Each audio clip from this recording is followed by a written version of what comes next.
We've been fighting with the British and the French for 100 years now. In just about every conflict we've been in, they've been by our sides in the air. In fact, if you go back to the beginning of American combat aviation, the French taught us how to fly.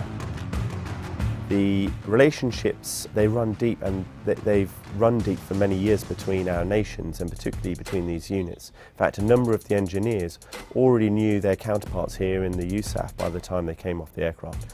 So what that means is there's a level of trust right from the very start of the exercise.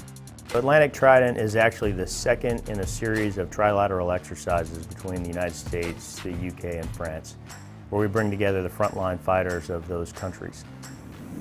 We play the adversaries. So actually on a normal basis here, outside of the exercise, we are the adversaries for the F-22s, and specifically in Atlantic Trident, we are the the lead group for the adversaries. So it's us and the F-15 Strike Eagles from Mountain Home playing the Red Air. Chester 6-1, stand by. Backtracks! But what is important to this, and what we hope to gain out of this, is the ability to operate on night one of a war that is at the high end, not the type of war we're fighting now, which is at the low end of the spectrum, which is in generally uncontested airspace.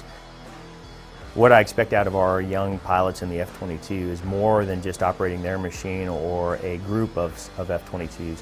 They're actually now acting like an airborne quarterback for the fight. They have so much information, sensor information available to them, that they're able to direct the fight from a fighter cockpit. It would look to use our missiles and our aircraft to try and engage as many targets, and then those that perhaps we can't deal with, it would come in and clean up the picture.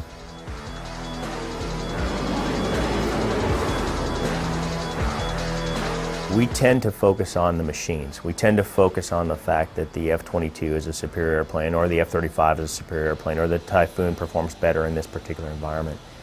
But I think it's important to note that any one of these airplanes, no matter how capable it is, can be defeated by another airplane if the pilot operating it isn't prepared.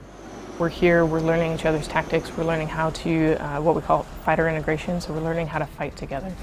It's a pretty awesome thing, and as the exercise goes on, we get better. You can never stand still, because the world around you keeps evolving, and I think it'd be arrogant to assume that my nation, France or the US had all the answers, and I think that we all need to learn from each other. We need to pick best practice wherever we can,